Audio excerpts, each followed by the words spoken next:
তো দেখো এবার আমরা কি করব, এটাকে ছাঁকনি দিয়ে আগে প্রথমে ছেঁকে নেব। সবার ফার্স্ট ছাঁকনি দিয়ে ছাঁকা। এর মধ্যে কি কি দিয়েছি আমরা, হোয়াইট কম্পাউন্ড দিয়েছি,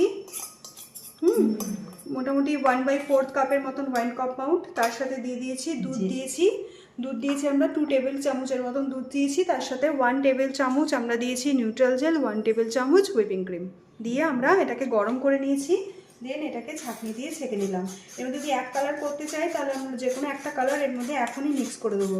যেহেতু আমি অনেকগুলো কালার করবো তাই এখন মিক্সটা কীভাবে করবো সেটা তোমাদের দেখাচ্ছি।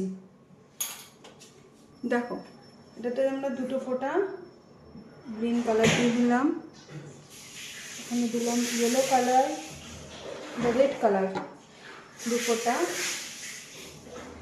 ইয়েলো একটু বেশি করে দেবো, নাহলে পুরো রেড আর গ্রিন ওকে নিয়ে নেবে।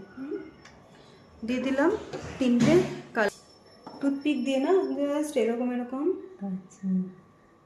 করে দেবে যাতে সব কালারের সাথে কালার অ্যাড হয়ে যায়। ওকে, এবার এটাকে আমরা কি করব, এরকমভাবে এটার মধ্যে শিফট করে দেব। শিফট করে দিলাম, দিয়ে আমরা কি করব, উপর দিয়ে এরকমভাবে ঢালতে থাকবো।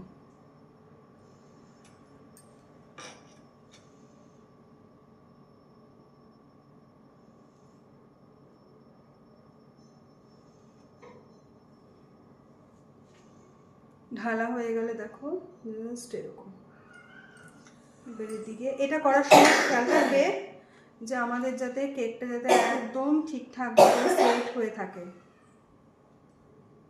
কেক যদি ঠিকঠাক সেট না হয়, কেকের ক্রিম যদি ঠিকঠাক সেট না হয়, এই টাইমে কিন্তু কেক গলে পড়ে যাবে। ওকে, শাইনটা দেখতে পাচ্ছ তো? কি মনে হচ্ছে যে একদম মিররের মতন। ওকে।